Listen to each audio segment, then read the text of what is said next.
The idea that video games are a guys-only club has been, and always will be, frankly, wrong.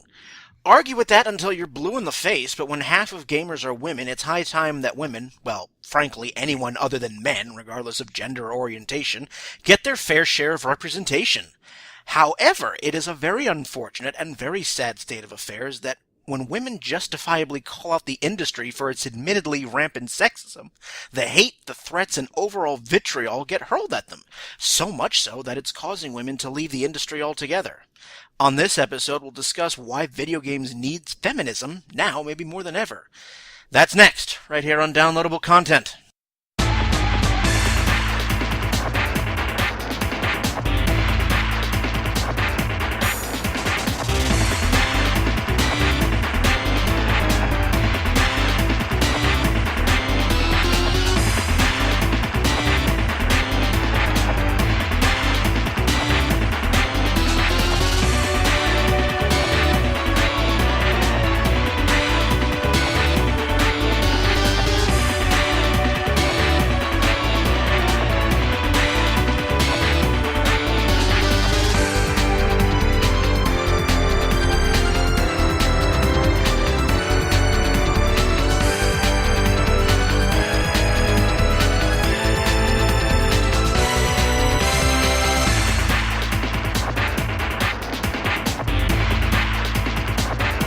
Hello everyone, welcome to Downloadable Content. I'm Brian, and with me we have Shanna.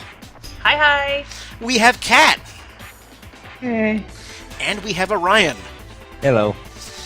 Welcome back, all of you. This is a rare Ron-less episode. That's Wow, the one that's and right. how many? Yeah, I was waiting for you to finally notice.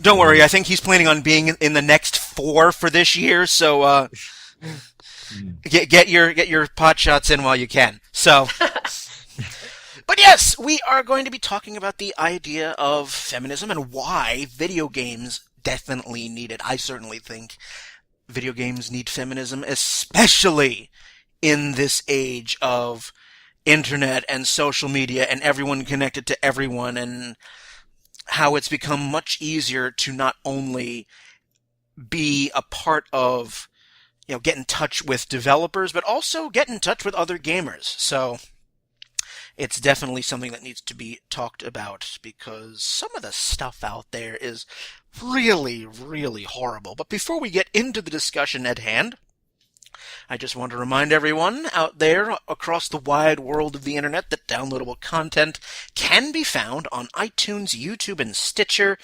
You can get a hold of us in a variety of ways. You can get in touch. You can like us on Facebook, facebook.com/DLContent, on Twitter @DLContent, on Tumblr even, dlcpodcast.tumblr.com, and you can email us, dlcontent1@gmail.com. So if you have any comments, questions, anything regarding this episode, any other episode, let us hear it. We want your feedback. Please. We don't bite much.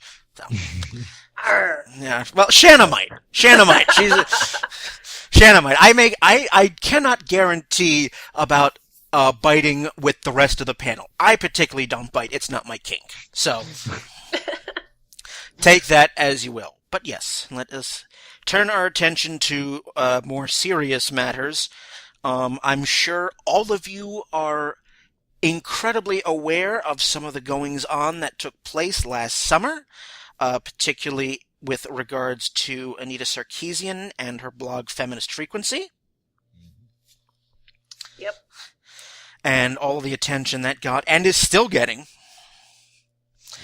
And then the collective clusterfuck known as GamerGate, which to me is still a very nebulous mass of what the hell. I was like, this is a thing? Alright. It came to my attention, I don't know how aware of, or names in the industry, Tim Schafer. I don't know if that name is familiar to any of you. Sounds Simplified. familiar to me. Yep. Okay, well, you have heard Yeah. him. So you're not all living under a rock. Nope. He is for those of you who are living under a rock, he is a game designer. He founded the company Double Fine, and he was also a prominent developer over at LucasArts.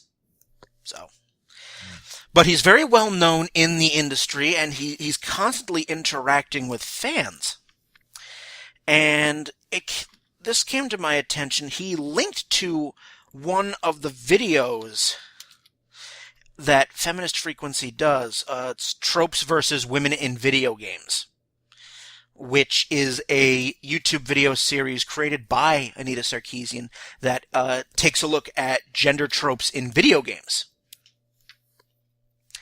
And Tim linked to one such video, and Tim very, very much agreed with the video and wanted everyone to watch it and to learn from it. And the video in question that came out, the one that caused the vitriol when I started noticing it, was women as background decoration. And I think, Shanna, I think you and I touched upon that when we initially spoke about the episode of Women in Video Games, when you and Brittany were on, talking about the idea of how women are very sexually objectified in video games. I mean, yeah, most definitely. And I rewatched some of Anita's videos today just to sort of get myself ready for this. But it's like I didn't even need to do that in order to bring that to light. I mean, it's almost scary how hand in hand it does go with gaming. I mean, she even brought it up herself. They even fetishize corpses. Like, there'll be dead video game characters, dead female characters, and they're still posed in sexy positions even though they're just dead. And it's like, are we really is it really that necessary to have a woman portrayed that way even when she's not living? It's a little creepy and frightening when you really look at it. But and it's not even just a simple if you ever notice, there's for the most part usually only one sort of body form that a woman has in a game, rather than even having different body types or whatever. It's very crazy. Yeah, I mean, even now, not very many video games allow you to, as you just said, choose body types or skin types. I mean, there is a very specific model that you must follow. It's always, pretty thin, usually very heavily accented on the chest and ass. And, this wasn't the first time that Anita Sarkeesian has been harassed. When she did the Kickstarter to create this series of YouTube videos, she got an extreme amount of harassment. And, I applauded her for continuing to go ahead and press on with making this series of videos. I mean, because she wanted, in her Kickstarter, which was in May of 2012, she wanted only 6,000. She got over $150,000. Oh yeah. Yeah. So obviously there is a demand, and the fact that she was brave enough to, despite all that harassment, to go ahead, ignore it as best she could, and put out, and rightfully so, I feel, calling out the industry on its bullshit. I thought that was incredibly brave. Well, there is on Facebook, one of the pages that I actually subscribe to is called Upworthy. I don't know if you've ever heard of it before or not. Yes. Yep. Yeah. Upworthy. Upworthy actually very often these days has some really good videos. There was this one video, and she does a lot of stuff on YouTube. I think her name is Macy. I forget what her last name is, but she actually has a really good page on YouTube that's about feminist stuff and pop culture. and videos all around. She does some really good videos on this, and if I could I think it would be interesting, and if I could reach out to her somehow, because I think she'd listen to us about it, not only with Anita, but also have her maybe talk about about these things, especially going on in video games, because as we know, the gamer population is huge, and talking about that would actually probably reach a lot of viewers to her channel. Well, she does have a Twitter handle for Feminist Frequency. It's just at Feminist Frequency. Yeah. But, what happened last summer was that, there's always, and it's unfortunate, there's always a sort of background level of harassment that not just female gamers, but women in general have to blaze through on a daily basis.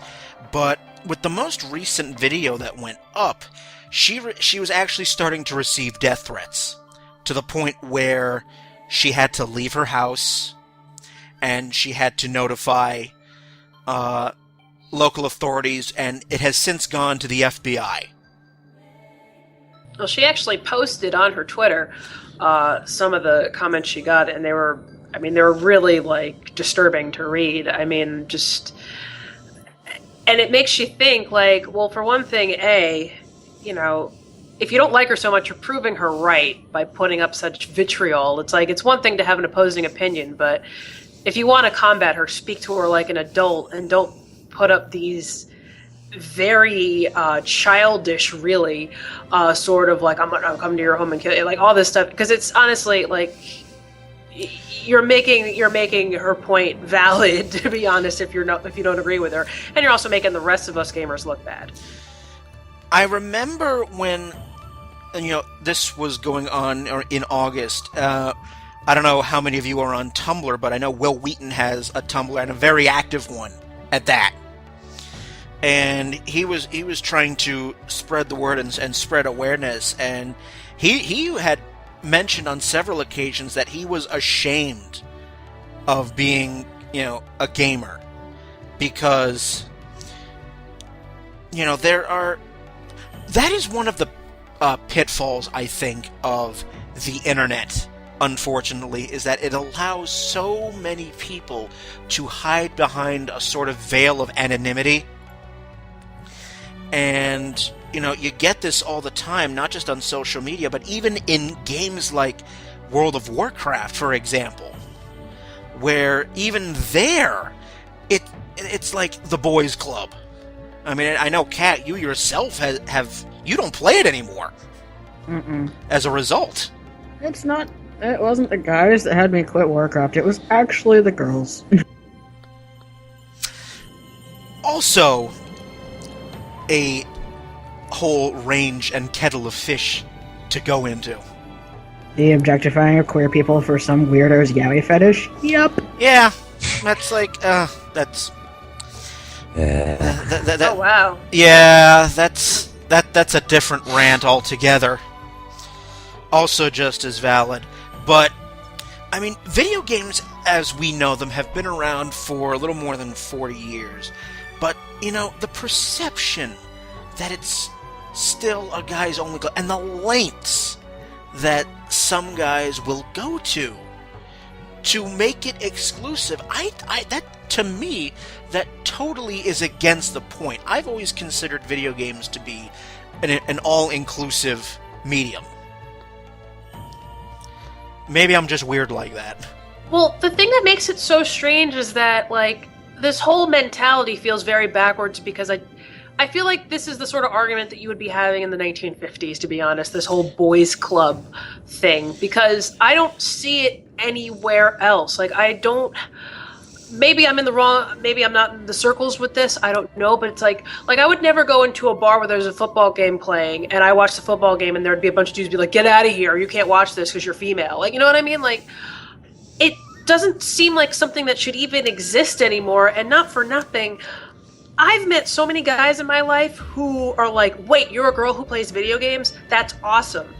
That it just seems so backwards to me that it's like, oh, no women allowed. It just, like, it seems very, it just seems very archaic to me.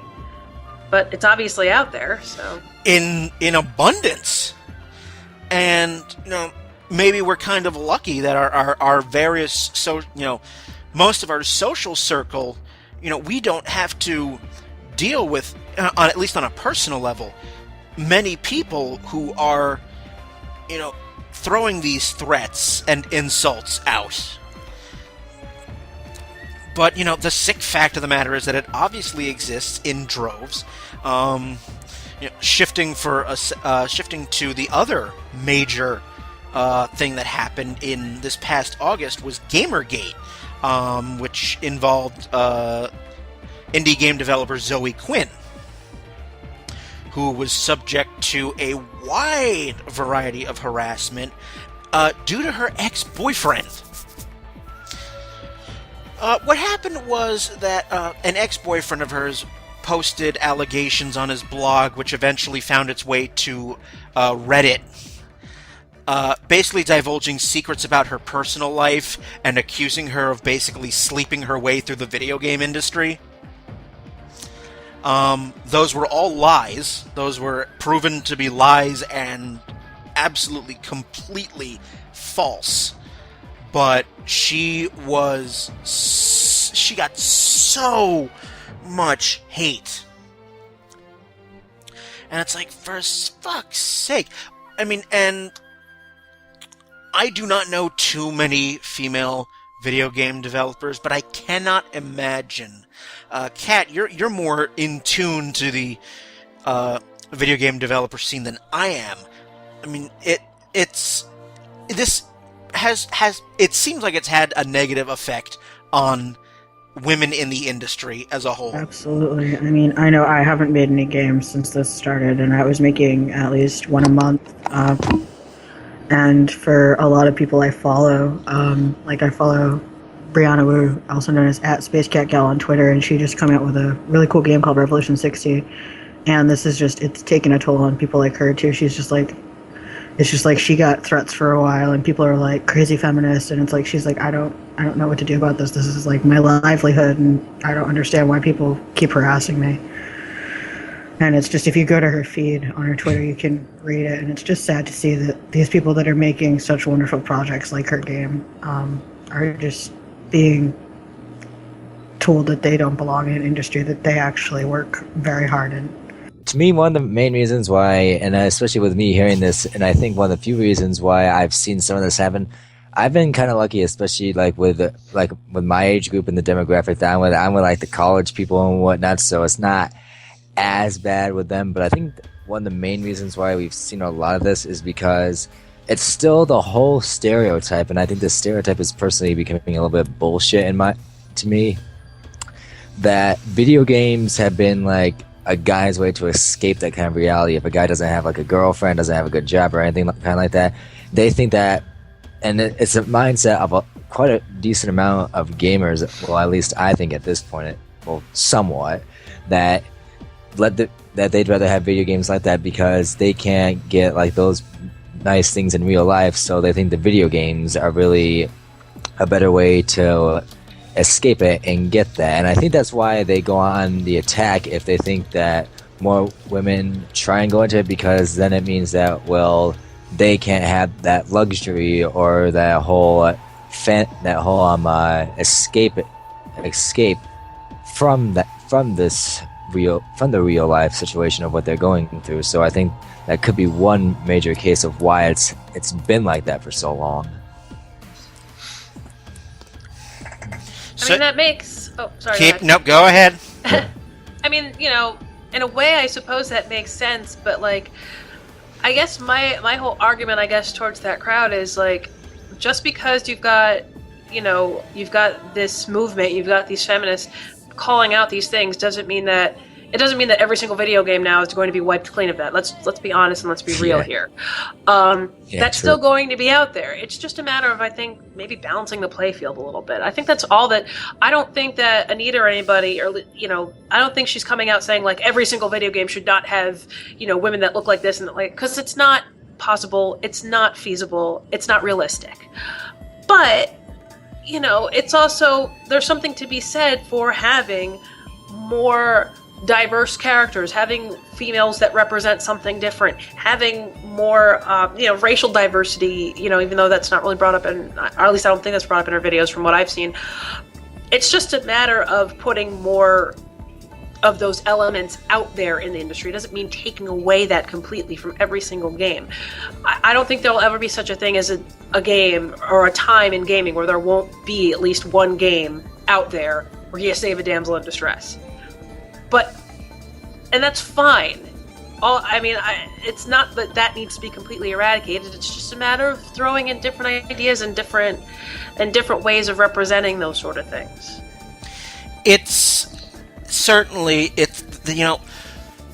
We're always going to have the old, tired video game tropes you just mentioned, damsel in distress. I mean, that has been a trope for not just video games, but for hundreds, even thousands of years. Right, exactly. In literature, stories, music, art, what have you.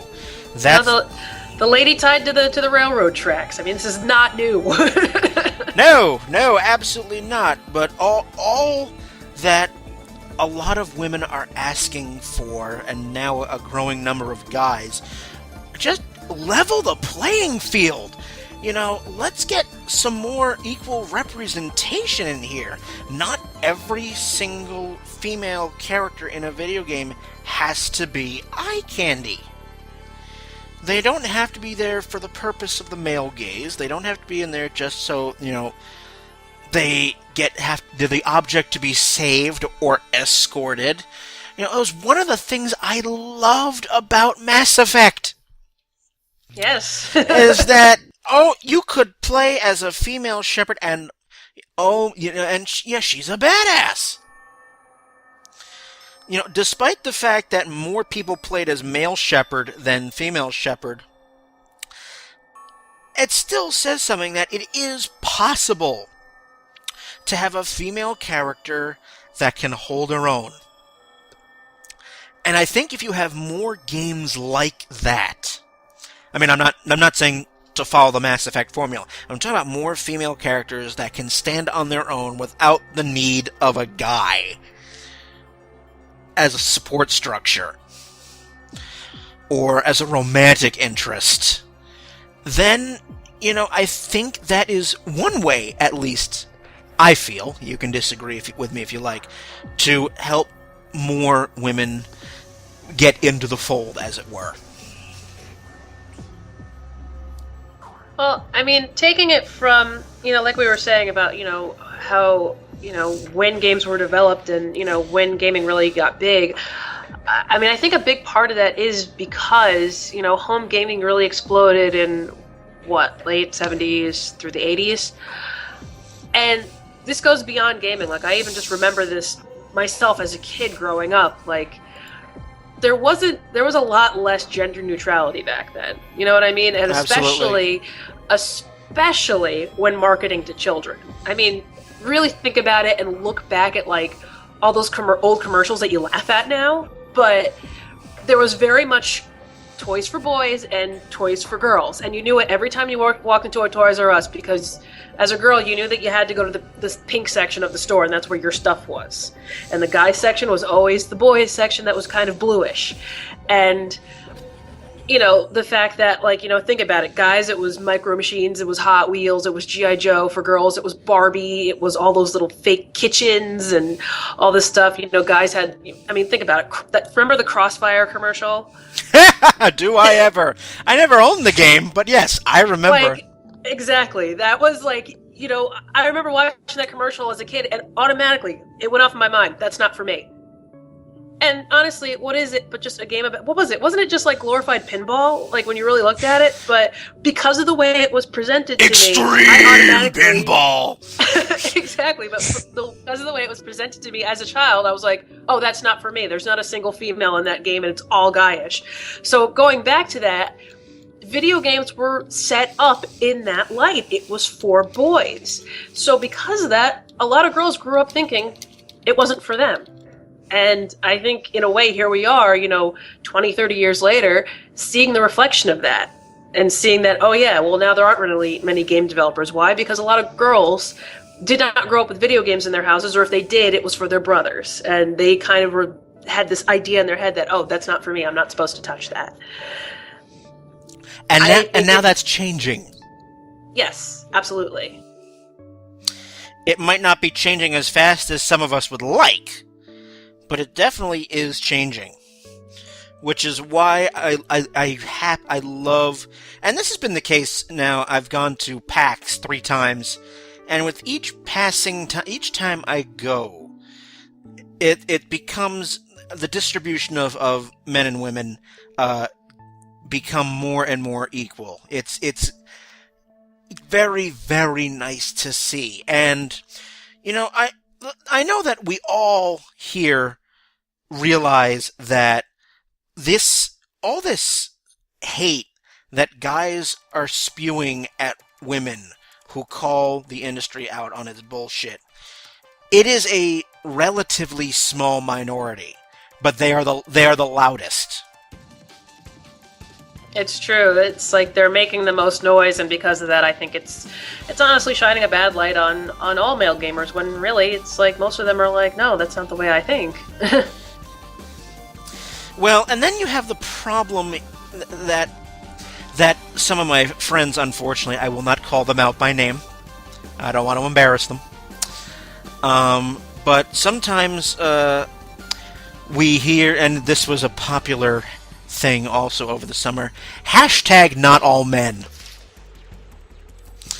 And it's the argument that a guy puts forth where he's trying to defend himself, when it's like, no, that you're missing the point. You see the point flew. See that, son? That was the point. It flew right by you, son.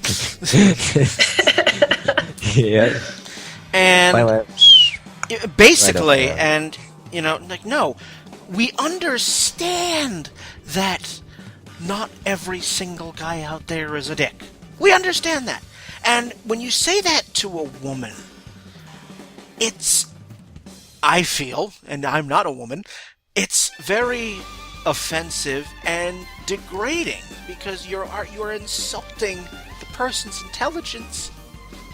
It's like, dude, we know that not every guy out there is an idiot. That's supposed to be taken as read.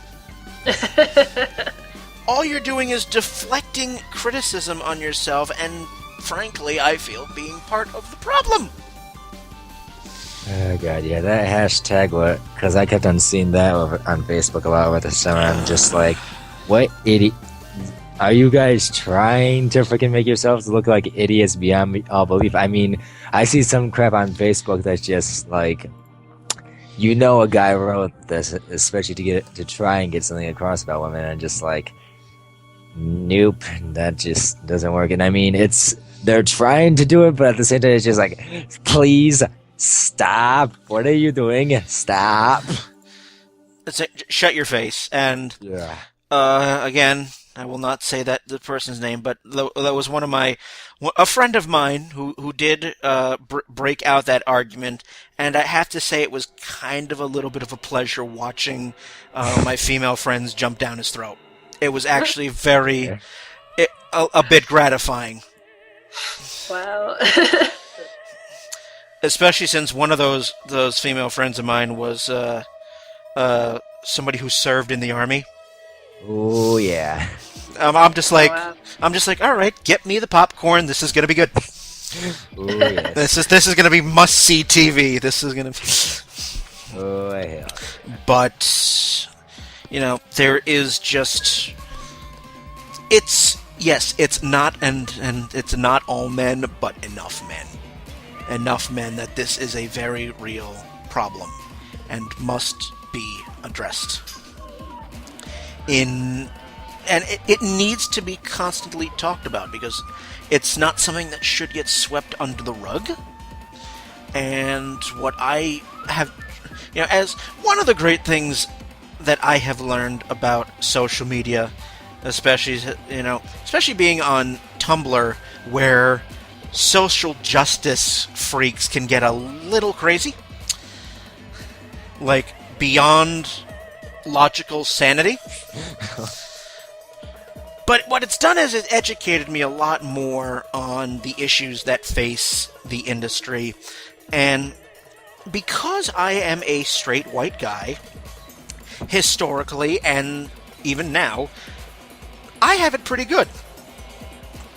I'm aware of that. And so it's very hard to try to not be the problem,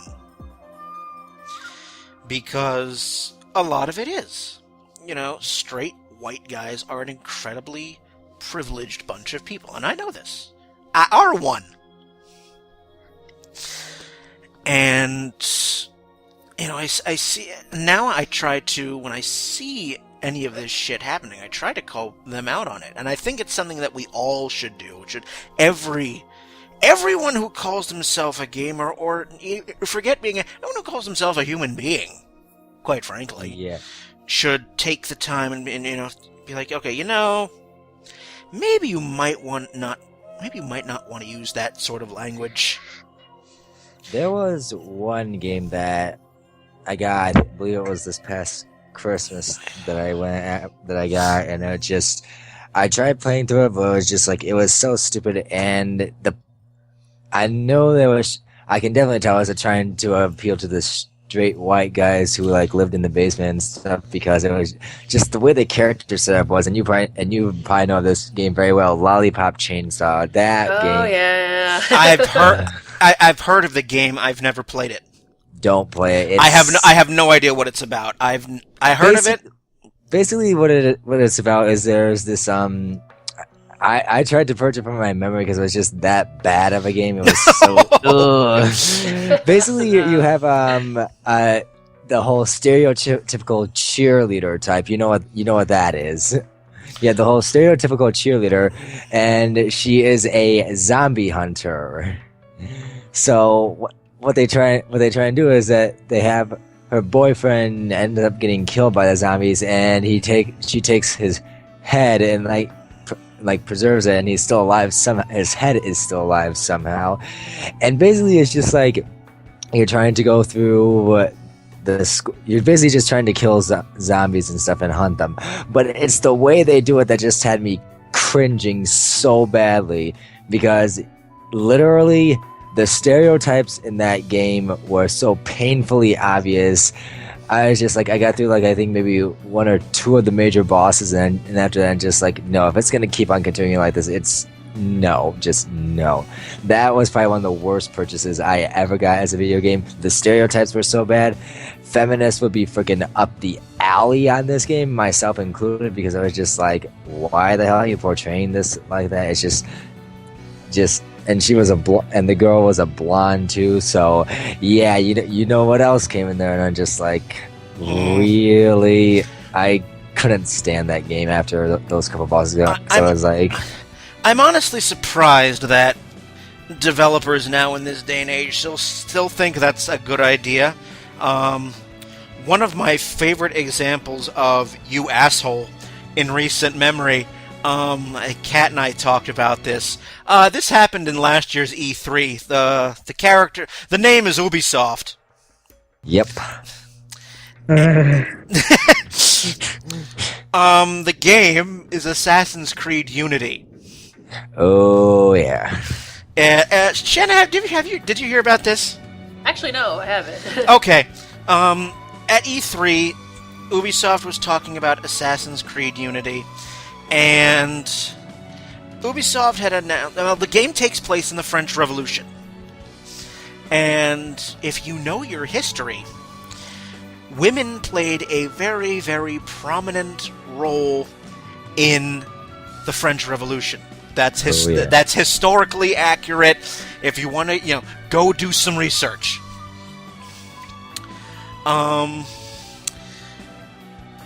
Ubisoft announced at E3 that it did not have the ability to play. You did not have the ability to play as a female character in the co-op mode due to, quote, the reality of production. Translation: it's too hard.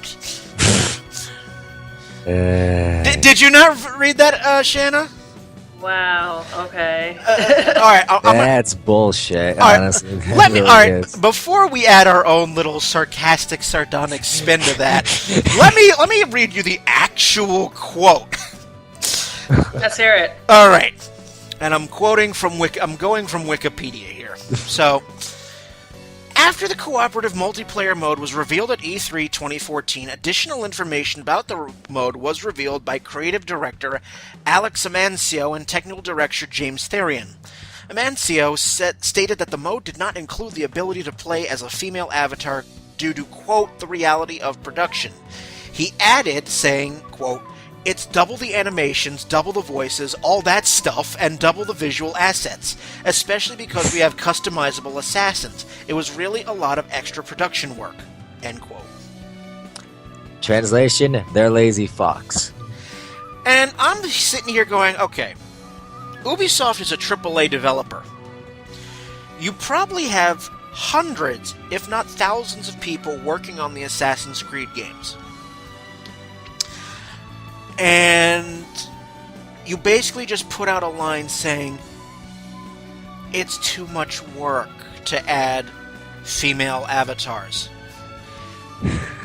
Now, I've never played any of the Assassin's Creed games, but didn't we have an Assassin's Creed game with a playable female in single player? Oh, yeah, I believe that was... Yeah, we did. That was a Black Flag, right? Yep, yeah, Black Flag. So, with a line like that, a lot of the it was I don't want to. Yeah. Actually, if I could interject really quickly here, I just checked Please, out, I've been waiting for you to interject. We've been going. I just checked out my friend, like I said, Brianna's what do you call it, Twitter timeline, and she said her most recent tweet, I gave a keynote and did a panel at MIT yesterday. I was asked twice if I was there with my husband. You guys really, really have no idea how unconsciously you assume women don't belong in tech. Wow. Yeah, Wow. she's an incredibly intelligent woman, and she's doing a panel at MIT, and people are like, are you here with your husband? Fuck you.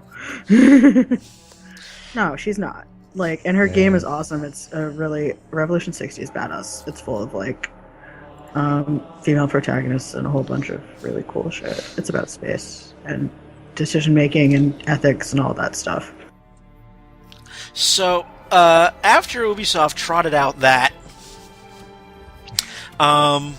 the site VG247 noted how there were 9 development teams working on the game and said, quote, Ubisoft has here trotted out a tired, stupid, constantly refuted excuse for why it has perpetuated the cycle of sexism and underrepresentation in the games industry. Tim Clark of PC Gamer made note that, quote, that previous Assassin's Creed games have had playable women as part of the multiplayer component, and that Brotherhood had you supported by on-call assassins, many of whom were female, so it's hardly like it can't be done. Dear God, it almost sounds like they're becoming part of Microsoft's tech support. And here's the kicker for me. From a historical standpoint, I mean, obviously, we said that, women very much played a prominent role in the French Revolution. But here's the funny part. Ubisoft is a French company. Oh, God, That was a Price is Right fail horn moment. Let's see, that Sad trombone right there. That is foot and mouth, shot in the foot.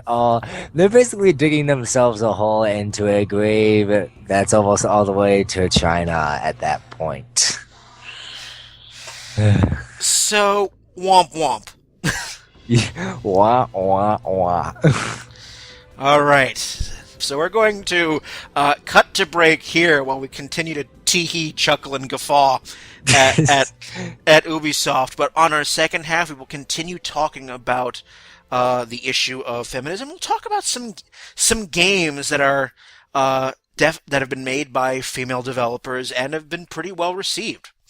So we'll also talk about how all of us can make the gaming world a more inviting and better place for everybody. That's on our second half, but in the meantime, you'll have some music, because music is good. I don't know what music you're going to have. I'm just going to pull something off my iTunes and be like, here! Listen to that for a few minutes. That's coming up on our second half. We'll be back!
Welcome back to Downloadable Content, our discussion of video games and feminism. We are all still here. None of us have run away. We're all living. We're all still disembodied voices, but we're all still here. So we're going to shift gears a bit into the second half. We're going to talk about, there was some interesting information that I pulled up during the break talking about, female gamers as a demographic itself, because there's nothing people like more than good cold facts. Unless you're a Republican. Burn! Zing! Unless you're a Republican, at which point you try to make opinions on facts which are wrong. But anyway. Yep. So there are surveys conducted by the Entertainment Software Association. That's one of the big groups who are into electronics and video games and all that fun stuff. But they do a survey every year to publish demographic data the topic of female participation in the video game industry and, the culture of video games have been of interest to the gaming press and writers at large, and certainly interesting to me because I do occasionally like looking at statistics. I would never major in it, but sometimes it's good to look at. And just to show you how many gamers are female. For example, let's take a look. 2006 from the Washington Times had reported that only 38% of the gaming population was female. I'm just talking about just in the United States. This is not a global sampling. That was 2006. In 2013, that went up to 45%. So, yeah, Almost half. Yeah, breaking it down even further. Of the entire game playing population, 31%, so almost a full third, are women 18 or older. And that women over 18 are one of the fastest growing demographics in the gaming industry. So I asked the industry, what the hell are you waiting? What's your problem? What the hell is your problem? The age range of female gamers, 70%, this is reported in Variety magazine. Variety reported in 2013 that 70% of females between 12 and 24 played games. The same article stated that 61% of females between 45 and 64 played games, while only 57% of males in that same age group played games. So, the data is there. As I said in the intro, the notion that video games are a guys-only club is wrong. We have factual evidence, so why the... I don't have an audience here, so I'm doing the Lewis Black thing with the fingers, and... Yeah.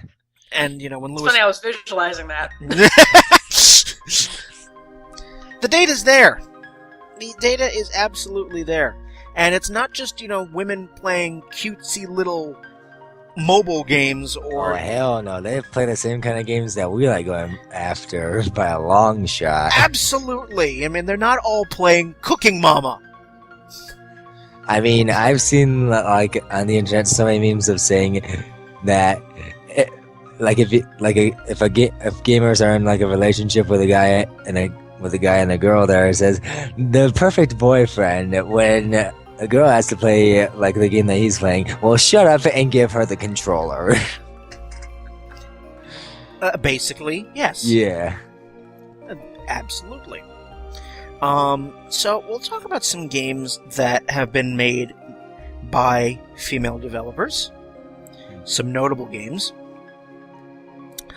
One that I mentioned that I downloaded it on Steam, but have not yet started, but I have heard it is an amazing game. It's called Gone Home, and it is made by Kelly Santiago. She is a video game designer and producer, and the company that made Gone Home was called the Fulbright Company, and that game, to me, sticks out in my head because I remember that the company wanted to show off this game at PAX.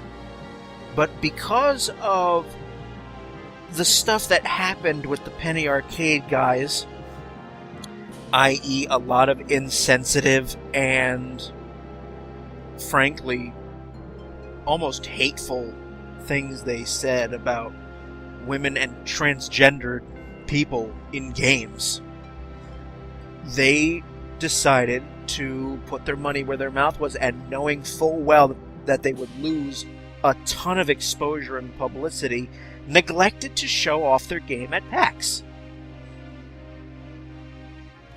And I thought, good for you. Because, Shanna and I have been to PAX before. That is a huge audience. You're talking, at least in Boston, I don't know the numbers for PAX Prime, but you're talking 75,000 people. Oh yeah, it's enormous. And to stand by your principles like that, I was just like, bravo. It doesn't seem to have hurt them in terms of publicity. But from what I know about the game is that the game takes place in the 90s. And the gameplay is sort of presented. Do you all remember the game Myst? Yep. That sort of Yeah. that sort of click Yeah. that sort of click and explore first person click and explore dynamic. It's set up like that, and it's an eerie sort of game, and again it takes place in the 90s, so there's a lot of 90s references. And that is one of the games I'm hoping to play when my semester ends, because it has been on my want list, and I picked it up during one of the Steam. I think it was during the Steam summer sale, because that's when everyone parts with their money. Kelly Santiago also helped in the design of a very popular PlayStation game that won a bunch of awards. How many of you have heard of the game Journey? Yep. I've heard of I that one. want that. I need to get that. The music is beautiful. Yeah, it is. I've never played it. I've seen it. The music is amazing. Austin Wintory, who is a video game composer, he made the music for that game. Absolutely. Oh yeah, I see. I got a Grammy nomination. Wow.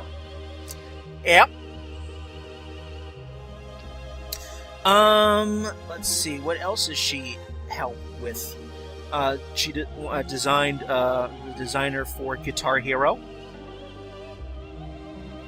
Yeah. See, she was on a WWE game, SmackDown vs. Raw. Yep. She's Braid. got some diversity here. Yeah, she does.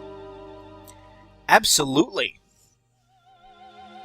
The first female video game designer, Carol Shaw, she's widely considered the first video game designer. She was the one that kind of broke the mold, as it were, and entered into the quote all guys club that was video gaming. So that was in the late 70s when she started with Atari. She's now retired, but she made some games for Atari and Activision. So,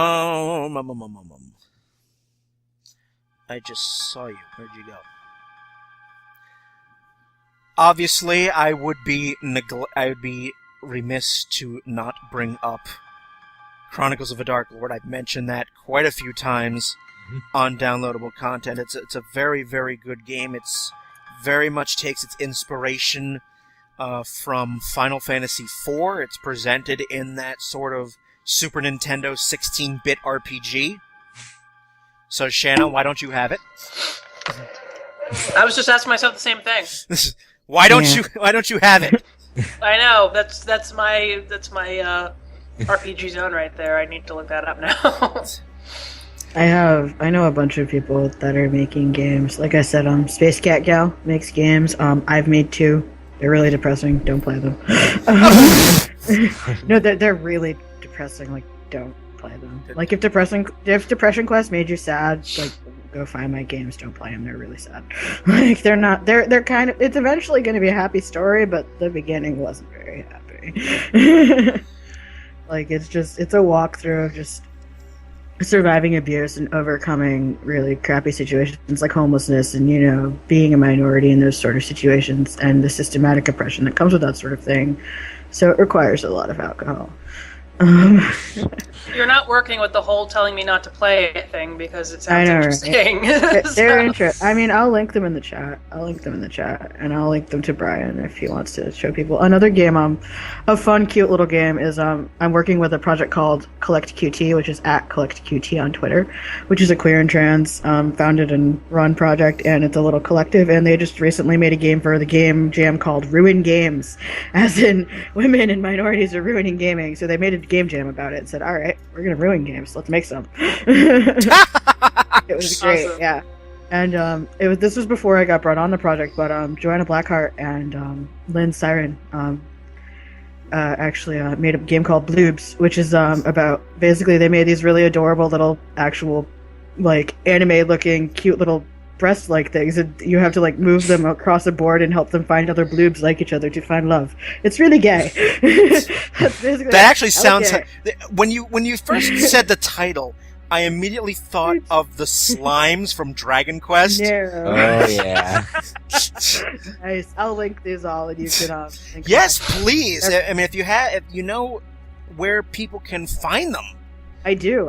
All of these are actually on Itch.io, which is a great repository for Twine games. And one of my Twitter friends, Jarsan, I hope I said that right. God, she's French. Anyway, she's French Canadian. God damn it. Sorry, but she makes amazing Twine games. She's a really badass Patreon. She does a lot of story-based adventure game types too. I will link her stuff as well. Very talented person, and she's got a lot of really nice story-based Twine adventures, and she's the one that actually got me into making mine, so thank you. Very awesome. There's a lot of people doing a lot of stuff, and it's just, you just have to find it. Like, there's people making games, but the industry has gotten to a point where people just aren't going to if the GamerGate babies have their way, so yeah. I neglected to mention Julie Ehrman, who is the CEO and founder of Ouya. You all remember that little platform. Mm. Or not. It's an Android-based platform / console. So. Oh, right. Yeah. Oh, now you remember. Oh, yeah. Now, I don't think I knew it was called Ouya. Yep. Okay. That's what it was called. This person, she's not a developer, but she has been in the video game industry as a composer. And a composer for a long time in the video game industry. That'd be Yoko Shimomura. You have definitely heard her music if you've ever played Kingdom Hearts. Oh, yes, Yay! I love that game. If you've ever played any Kingdom Hearts game, if you've played the first Parasite Eve game. Yep. If you have played Super Mario RPG. If you have played Street Fighter 2. And she also wrote the music, she did some of the music for Xenoblade Chronicles for the Wii. And she is also credited with, she wrote the music for, she's writing the entire soundtrack for Final Fantasy 15. Wow. So that's kind of like, I might have to get the game for the... It's like Uematsu almost. I mean, Uematsu has been around, forever and a day as well, but... Yeah. This is the first, Final Fantasy that she's tackling. I'm trying to think of other games that you may have heard her music in. I love her music. She puts a lot of emotional weight in her music that I think always fits the background of the story. I mean, she's got a real good sensitivity for that. And she has done... she's done a couple of the Mana games. Or Mana, however you pronounce it. Legend of Mana and Heroes of Mana. Oh, Tanya finally made it online! Yay! Alright, let me work her in. Now coming to us from the far reaches of the internet, we have a Tanya! Hello! You made it! I made it! You made it. Well done. I was waiting. I'm like, I know she wanted in on this episode, and here you are, finally. Oh, it's just, when life happens and it's like, ugh, and then when you finally get on, it's like, I hope they're still there. Oh yeah, we're still here. We are still recording. There's not a problem with that. But yes, we are talking about women in the industry. I mentioned a few, and Kat mentioned a few, and I was just talking about the composer Yoko Shimomura, who's not a developer, but she's been, she's a woman and she's been in the industry for a very long time as a composer. So. Yes, and I believe she's working on Final Fantasy 15. Am I right about that? Yep, I just mentioned that. She's doing the entire soundtrack for Final Fantasy 15, and she's also doing, of course, Kingdom Hearts 3. Oh, well, I didn't know. Okay, wow. Well, she's done the music for all of the Kingdom Hearts games. That's her baby. That's neat. That's awesome. So I will ask you, Tanya. I've already mentioned your game. Oh, thank you. Thank you. Because I'm scolding Shanna over here, who is our old school RPG nut. Why she doesn't have it? Oh, scold not. I told you I'm going to be looking into this now. Don't scold me too much. That's all right. Well, I'm very glad you are. Thank you very much. When it comes to games made by women developers and whatnot, I could think of a few. Actually, there's one right on this team. Other than me, I'm looking. There's one on this team that on this podcast here that made a little game that I played recently and I enjoyed for various reasons. And it was made by the Catherine, actually. The Catherine. Now you played my game? Did you really? I did. I do consider that because as soon as you put a game out there, you're a developer, as far as I'm concerned. So, and I did enjoy what I going through it and whatnot, and I found it enlightening. So I mean, it's not just I go and play old school RPGs because, of course, that's my thing lately. But I do branch on to other genres when I play games from female developers and whatnot, and that's one of them. I did actually try out. Ironically enough, I actually did try out Depression Quest. Ironically enough, I heard it was good, but it's tough to get through. It's tough. I actually couldn't get through it. It was a bit too much for me because it just. I didn't make it either. I was like, I can't do this. Yeah, it just struck too many chords with me. Yep, so, that was mine. I was like, I need more booze for this game. Yeah, I said to myself, I'm gonna have to get drunk before I do this again. So. Yeah, no. So it wasn't a thing I just could do. There are some other indie devs that are female developers that are currently working on RPG games similar to the Chronicles of the Dark Lord series. Obviously different.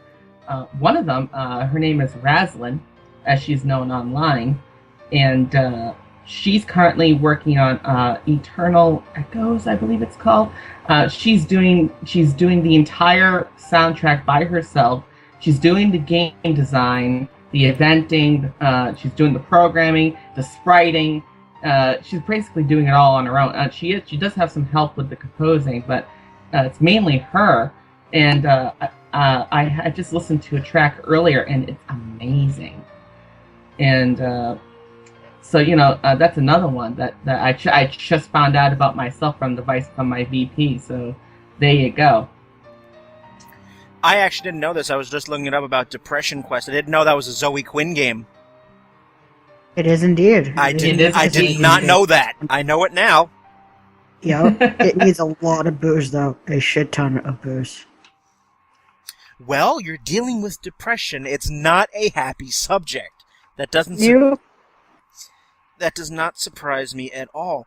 Surprises me that Tanya wasn't drinking copiously playing my game, too.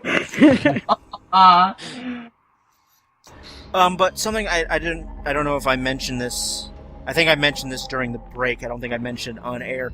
Tanya, I don't know if you saw a couple weeks ago, there was a Humble Bundle that featured nothing but games made by female developers. Oh, I had no idea, actually. Wow. It was a couple weeks ago. It's not available now, but I mean, all the individual games are available, of course. You're familiar with how Humble Bundle works. A portion of you pay what you want, a portion of your money goes to a charity. Of course, yeah. For this particular one, there were 7 games. Lily Looking Through, Missplosion Man, The Cat Lady, Defender's Quest, Long Live the Queen, Yogg, and Valdis Story, Abyssal City.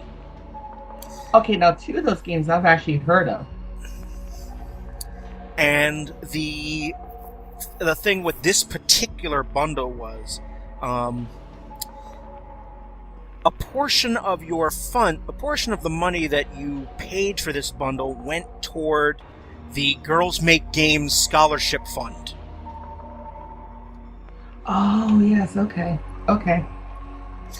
So, I wanted to purchase the bundle, but here's the problem. I'm an art major, and I need art supplies.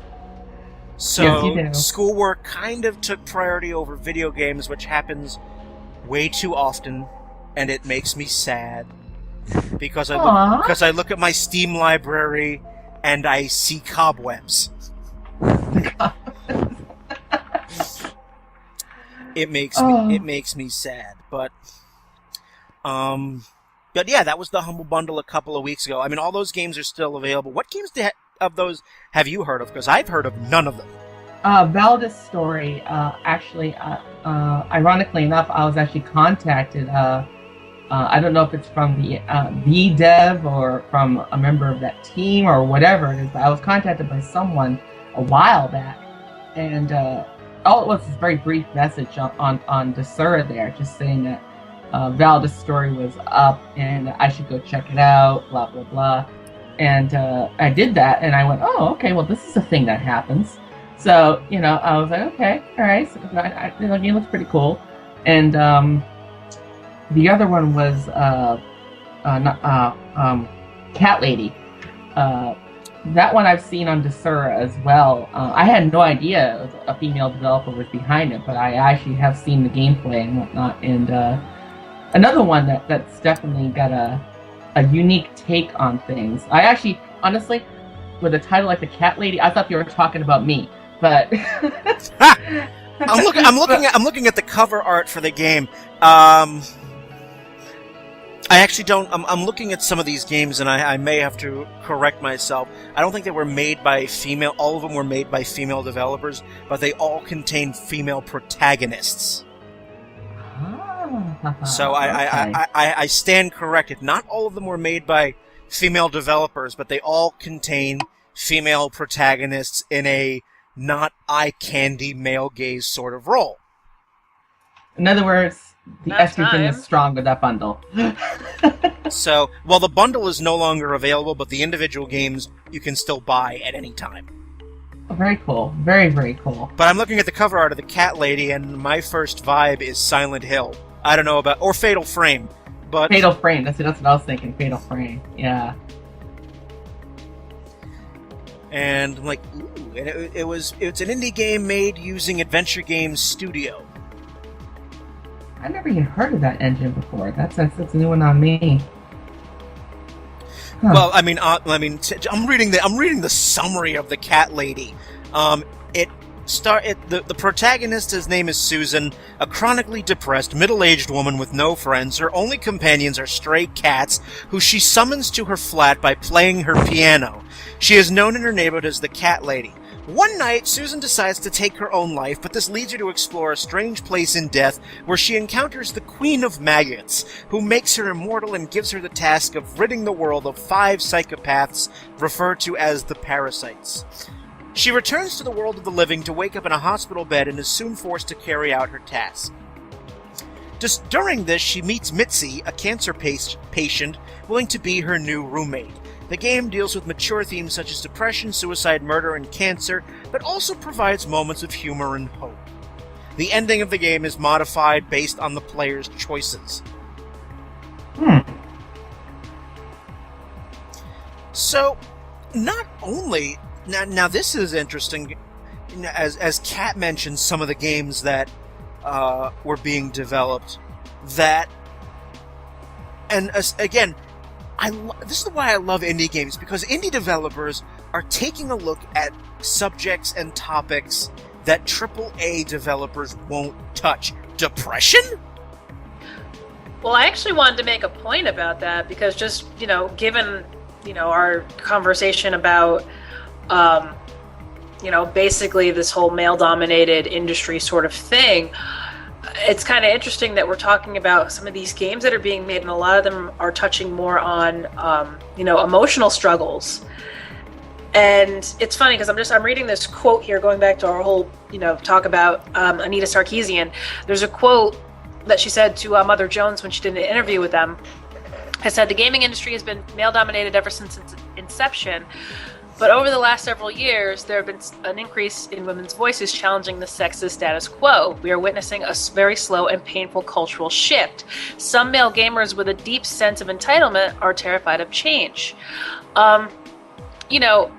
Just kind of going on that, I'm almost wondering if there's this stark sort of differential that we're seeing with games like Depression Quest versus these AAA male titles that are all run and gun, this and that, blah, blah, blah.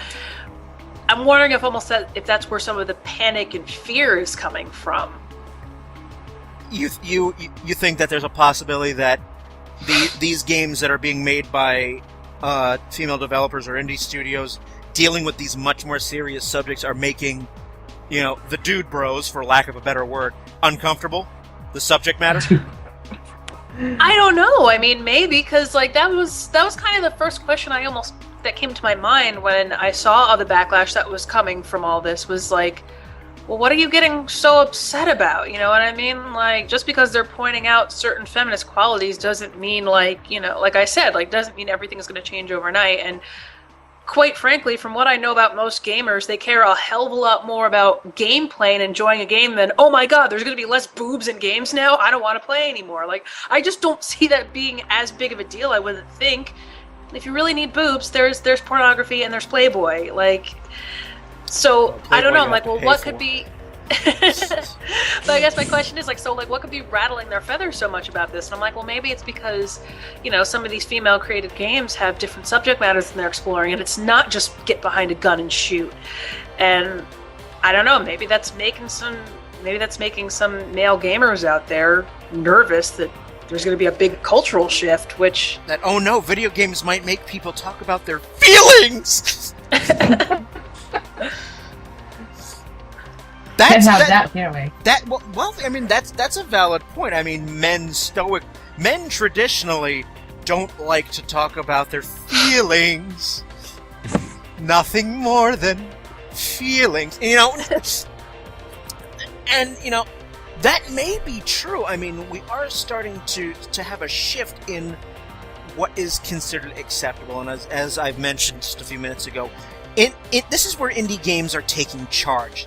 They are free to do indie developers, male and female, have so much more creative freedom. And there are things that I have seen in indie games that you will never find in a AAA title. For example, a threesome. I knew that was going to come. Yeah. Wait, where? What? Tanya knows me all too well. I'll just say this without too much spoiler. I'll just say, in Chronicles of the Dark Lord, Episode 1, there is a scene. That's all I'll say. And there are in things in indie games okay, forget the threesome. It just means I need to get laid more. Fine, I admit that. But again, things like characters who are not heterosexual. Mm-hmm. Characters who are willing to talk about issues that are not, you don't see. Okay, fine. occasionally you get somebody with daddy issues. That's basically every Final Fantasy after 6. But Actually, 5 too. yeah, but I mean, Mark's had daddy issues. yeah, but 7 is when they really start laying it on thick with the mommy. With the mom, that's really where, I mean, it's almost syrupy. That's how thick they lay it on. But, and you know, we keep bringing up depression questions. That was new to me. I did not hear about that game until this podcast. So, you know, the fact that the indie games are tackling, you know, important subjects like that,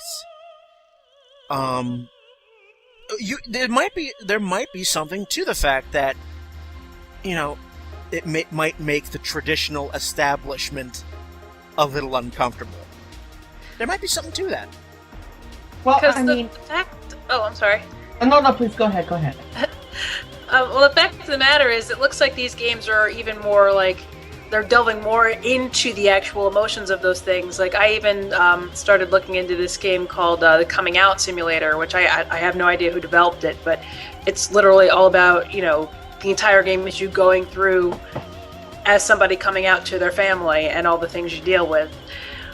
But, you know, you look at these sort of themes, and then you look at traditional games, and like the emotions that come in traditional games are very, for the most part, usually straightforward. It's revenge, or it's somebody got taken away from me and I need to get them back, or it's I need to protect myself. It's not to say that games don't have emotional impacts, but there's a majority of games where if you really look at them and you look at what the emotion is that the main character is going through the entire time, it's kind of easy to digest, I guess you could say. And to see these other games now, these indie games that are coming out of left field, especially ones that are being developed by females, and they are delving more into emotion and how you deal with it, and it's a lot more of dealing with it than, okay, well, let me grab my chainsaw and run through a bunch of zombies and that'll make me feel better. It's, like I said, maybe that could be what's kind of making these dudes who just want nothing but run and guns uncomfortable. But again, I don't think it's going to take those things away. It's just adding more diversity into the gaming world, a little bit for everybody. To further elaborate on that, well, before I elaborate on that, Tanya, you were about to say something. Honestly, she pretty much said everything I was gonna say. Okay, so she read your brain. Okay, She did. she did. All right. Also, further branching off of that, oh damn it, my thought went away. Come back, thought. Come back, thought. Well, it's always been, you know, historically a thing when, you know, there's always been a sort of male power issues. You know, and it's always been the case that if they perceive that women want more of a say, they see it as a shrinking of their dick. To say the least. To say the least. That made me giggle. Well, I mean, take a look, you know, moving beyond video games, take a look at some of the political issues of the day with women's reproductive rights. For crying out loud. Don't even get me started. That's Colorado. That's all I gotta say. Colorado. That, you know, and Texas. But, you know, things like that where the idea of giving a woman more autonomy somehow freaks people out, freaks men out. Because for thousands of years, women have always been the object of control. And you know, the more autonomy a woman gains, it makes the guy feel, you know, inadequate. Which makes me think that that's a large reason why people like Anita Sarkeesian and Zoe Quinn are getting so much hate because they are becoming powerful voices in the gaming industry. And that's ruffled a lot of feathers. I mean, I've been seeing people looking for the lowest common denominator to lash back at them. Like, I've seen so many things, like even just researching today for this, of people calling out Anita and saying, well, oh, she's not a real gamer and this and that. And like, oh, well, you know, all of her videos are based on lies and all this. And I was like, well, if she's sitting here showing all this footage to back it up, I mean, sure, I could see certain things where like, okay, well, I see that, but I also know the context of the game makes a little bit more sense maybe with some of your examples. But, you know, like, it just looked like they were looking for any way to bring her down a couple of notches. And it's like, you know, in a way it shows that, yeah, she is becoming a powerful voice in this conversation. Well, if I may, I mean, go ahead. Really, when you really break it down, way before even for video games or anything like that, in our culture, especially in American culture, mind you, I said American culture because it is different elsewhere. But America. America. But in our culture, it's I mean, think about this. I'm going to say something which to me is incredibly horrible and sexist, but you know, this is what I've heard many times. You hit like a girl. Yep. Oh, yeah. That's a big one. You know, or here's another one that I just heard just recently, as a matter of fact. You scream like a girl. There's actually a new campaign about that. You know, Yeah. This is all centered within the public consciousness, especially the male public consciousness, that women are inherently inferior.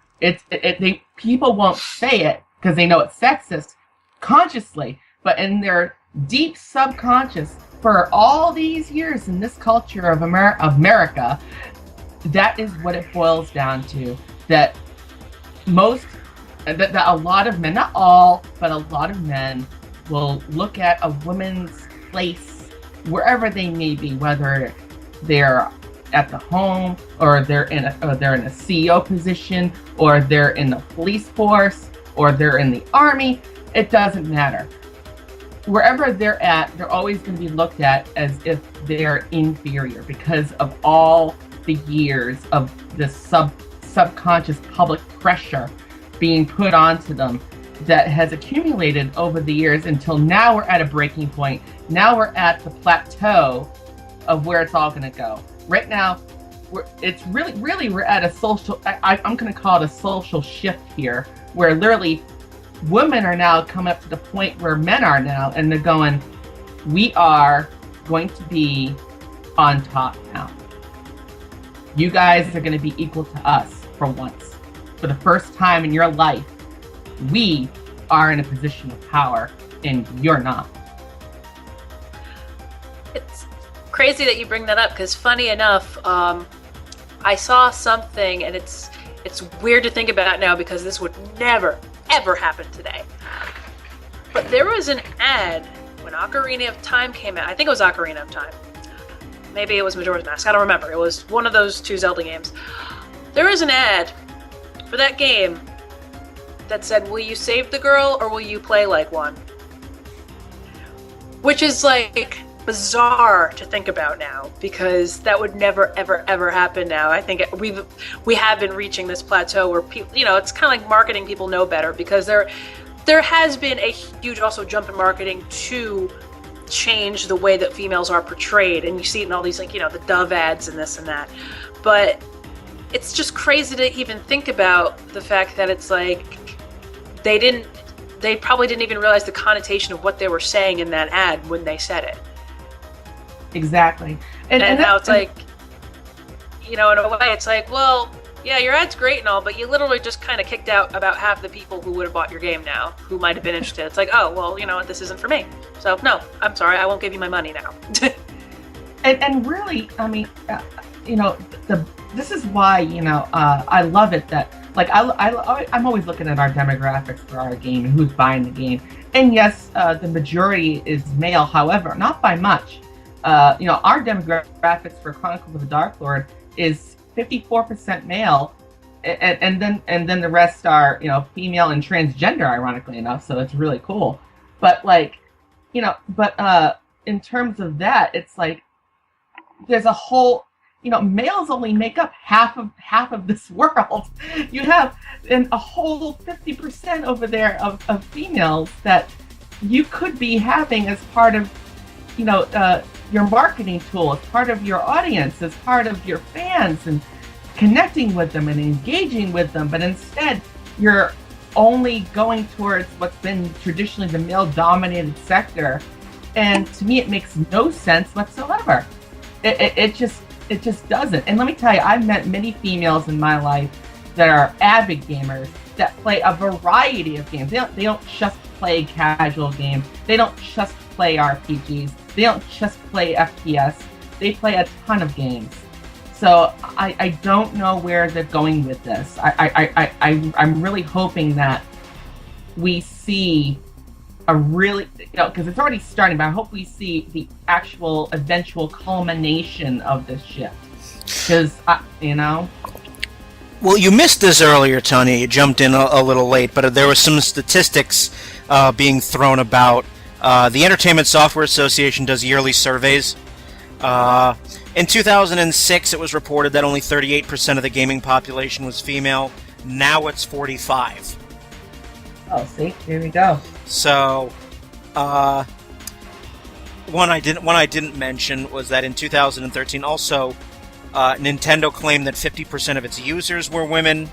Variety also reported that 30% of women were playing more violent games.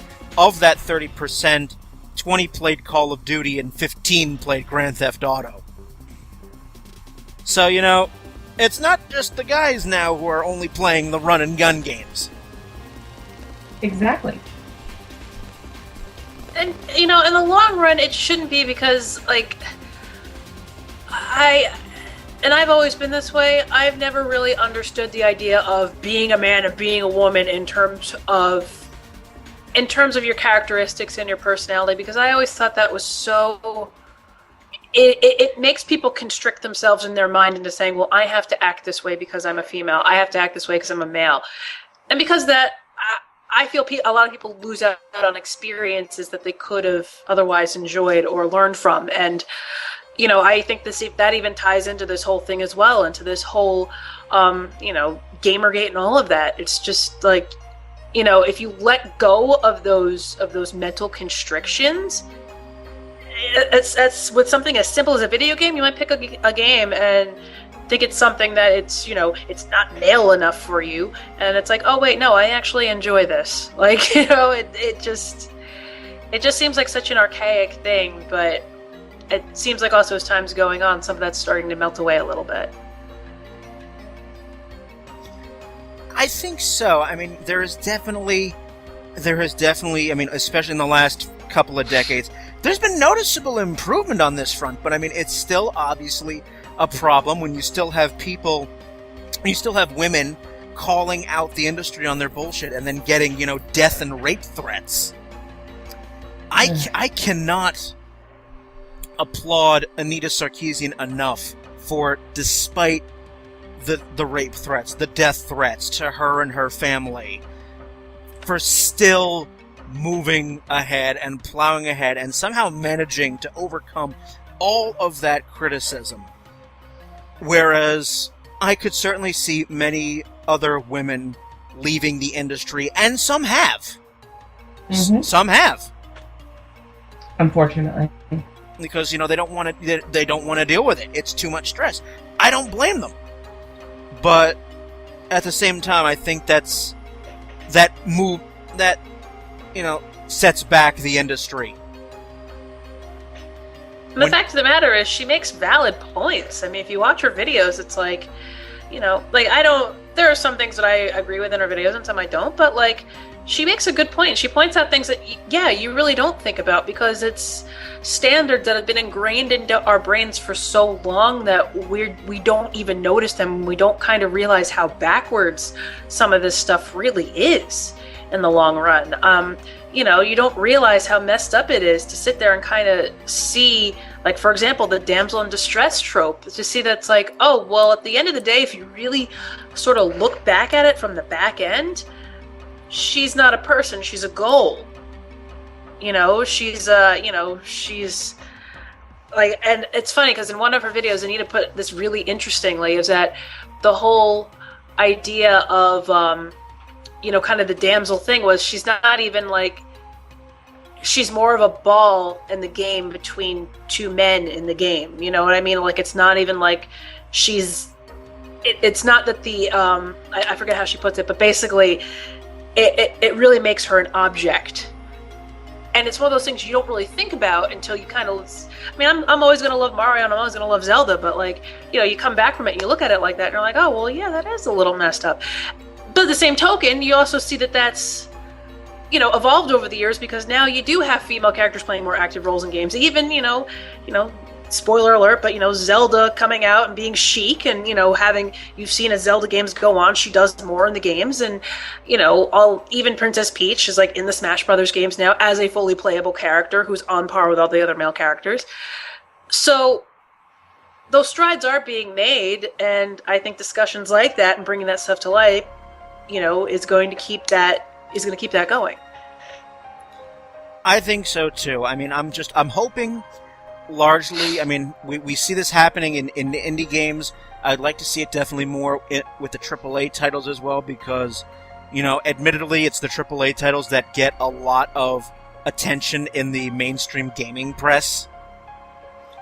You know, unfortunately, when you have, I mean, there have been some attempts to have, you know, what is considered a strong female character. I'll give you a couple of games. Remember Me. Mm-hmm. Yep. One of my favorite games. And The Last of Us. And those two games met with a pretty strong backlash. And so when that happens, the AAA developer goes, oh, this is affecting our bottom line. Let's not make games with strong female characters anymore because of the backlash. So AAA studios are too worried about their bottom line, whereas indie games, well, yes, they are businesses too, tend to go for broke more, and I like that. Well, I mean, you know, it's you know, in terms of AAA developers, you know, they're really all about the bottom line, which is why a lot of not a lot, I should say, but some AAA devs have gone indie. They leave their company, they go indie because they have a story to tell, or they have something they need to. They just have a concept they need to get out there that doesn't seem to work in accordance with the AAA environment, so they go indie. And that's really what it boils down to, I think, is just when you're an indie, you have that freedom that if you have a concept or a story to tell that may not be in line with what the AAA devs are doing, you can do it. And yeah, you may not make, you know, $3.5 million in a week, but that's not the point of it. The point is you have a story to tell, or you have a concept you need to show, and you'll be damned if you're not going to do it. And that's really for me at least. That's kind of how it is for me. Is with the Kotal series, there are stories I need to tell, and you know, whether Kotal 2 makes $100,000 or it makes $500,000 or $3.6 million, it doesn't matter. Or if it can make $2, and it doesn't matter. There's a story that needs to be told, and so it's going to be out there. You know, but like, you know, to bring it back to what you were saying earlier, Brian, you know, there's a game that just came to my mind of incredible sexism. That when it first came out, there was a huge backlash and it was a game for the Vita. I think it was called Dragon's Crown. I think it was. Oh, wait a minute. Hold on. I think I know the game you're talking about. It was with that woman, this sorceress type woman that had the really, really big boobs the size of like Montana. and it was just like she had barely covered anything. It was so sexist, blatantly sexist. Dragon's Crown? Is that the I game? think it was called Dragon's Crown. I think. I keep thinking Bayonetta. When you mentioned like big boot protagonist, I'm like Bayonetta. Well, the wiki for Dragon's Crown shows the box art. Tanya, is that what you're thinking of? Let's see. Hold on 1 second. My instrument feeling a little icky right now. Oh, here we go. That might be it. Yeah, that is it. Yep, that is it. Okay. And if you look for the sorceress, I think you'll see what I mean.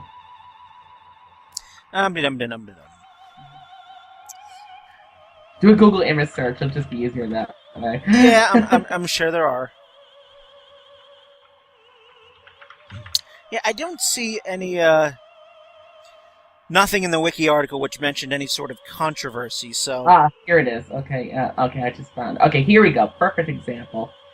Alright, I'm gonna do this little search thing right here, and I'm gonna put it in the chat, and you guys can take a look. Let's see. Oh, yeah! and that's, Forget Morrigan from, what the hell is it? Darkstalkers. Darkstalkers. Oh dear lord, are you kidding me? And that actually is not even like exaggerated. That actually is in the game. My back hurts just looking at this. Yeah. Yeah, I love boobies. I mean, I'm a lesbian. I love me some boobies, but let me tell you. I love boobies too. but that is over the top. That's just like what. And I've actually seen the gameplay with their boob physics, and let me tell you, it makes. Does it put Dead or Alive to shame? Oh my god! You have no idea. It's laughable, but it's also weird for me because it's from Atlas, and I love Atlas games. That is true. So like, I didn't know what to think about it. I was floored. I was like, Atlas? My Atlas? My Radiant Historia Atlas? Really? You know, Atlas did have that. What was the name of that game? Now I'm gonna blank on it. I'm sorry, but the first thing I see when I thought of that image was Japan. But yeah, that was kind of the Japan. What game are you thinking of? That's what I'm trying to remember, because I remember there's an Atlas game. Like, I know I have it out in my living room somewhere, and I just remember there being a lot of jiggle boobs in it, but I can't remember the name of it right now. Jiggle boobs. It was a PS2 title. Oh my god, what is it? I'm looking it up too. It's not important, but I was just gonna say, I know that's Ryan, also another game. I think I had to cut myself.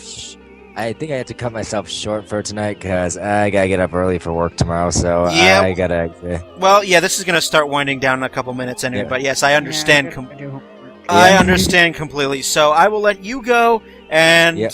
so again, thank you very much for being on this episode. Yep. Oh yeah, this was a fun episode. Yeah. Good night, Ryan. Yep. Good night. Magna Carta, that was the game. Okay, go on.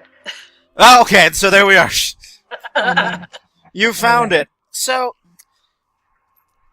I'm going to bring this around full circle. I mean, we've talked obviously at length as to the problems that women face in the industry. We've talked at length with some of the... we've talked about female developers, games they've made.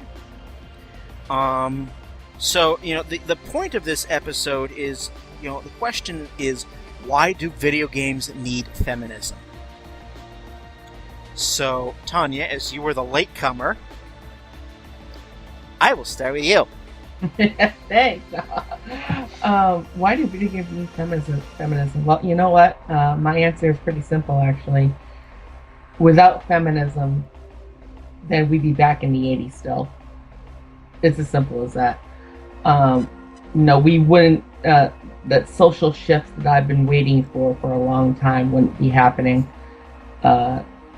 Without feminism in games, it would literally... And I mean real feminism. I'm not talking about, just like this, not like feminism light that I've seen sometimes.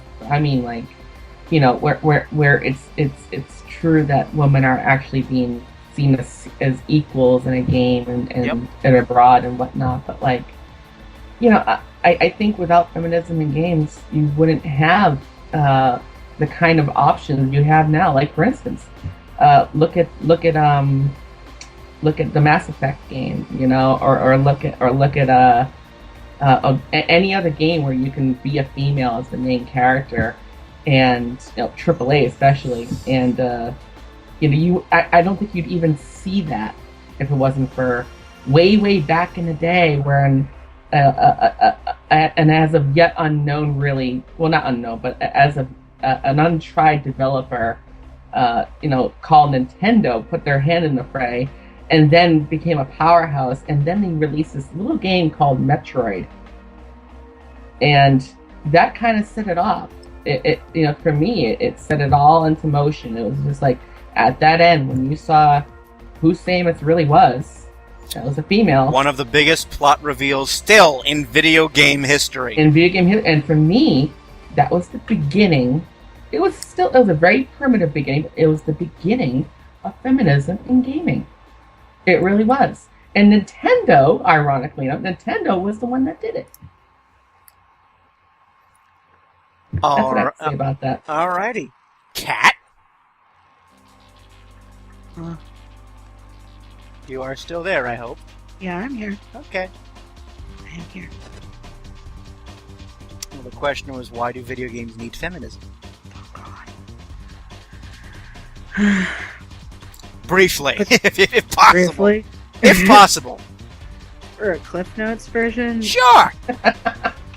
Because the voices of those in marginalized and minority communities need to be heard. It's not just an echo chamber. Very, very valid. Shanna. Alright, how do I boil this down? I mean, honestly, it's feminism in gaming is needed for a million reasons, but just to put it briefly, I mean, for one thing, if the industry is trying to focus on, white hetero guys, I would think, especially if the guys are hetero, why don't you want girls in the mix just because then you have girl gamers to hang out with you? I mean, you want to sit there and backlash against that old stereotype of, guys being in their basements or whatever by themselves. Well, if you let the girls play, then you have your girls. But going beyond that, I think it gives another voice, and it gives more diversity to the gaming world at large. I mean, it doesn't have to just be, one voice and one sentiment, because quite frankly, that gets boring, and we get tired of playing the same games with the same themes over and over again. That's why the industry explodes and rallies around every game that comes out that breaks the mold and does something different, like a Mass Effect.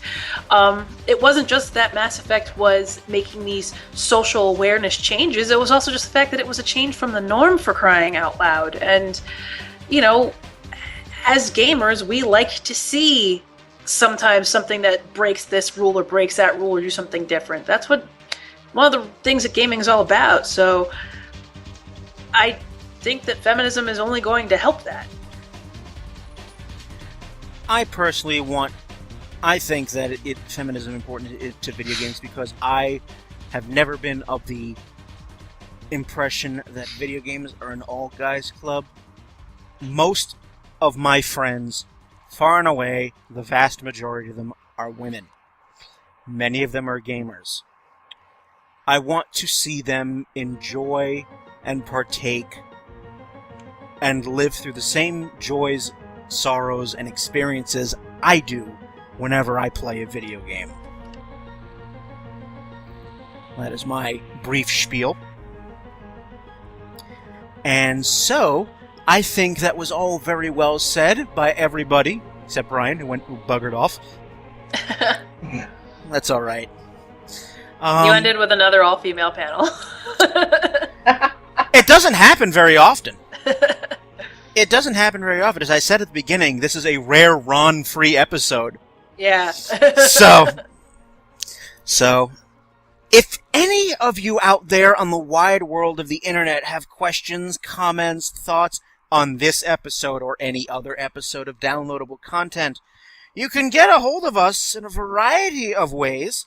Facebook.com/DLContent, Twitter at DL Content, on Tumblr, dlcpodcast.tumblr.com.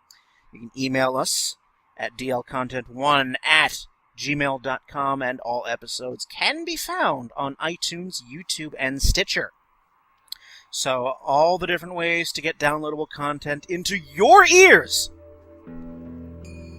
Take that as you will. But it remains for me to thank Shanna, Kat, Tanya, and Ryan for being on this very important episode of downloadable content. It's a serious subject, and it deserves dialogue, civil dialogue, and, just... It's out there, and we shouldn't shy away from the changing face of the industry. We shouldn't. We should not be so negative toward it. We should not react with violence and hatred and all of that nasty, nasty stuff that people like Anita and Zoe are going through on a daily basis. So that's all I have to say on the matter. And so on that note, I'm Brian. Have a good one, everybody.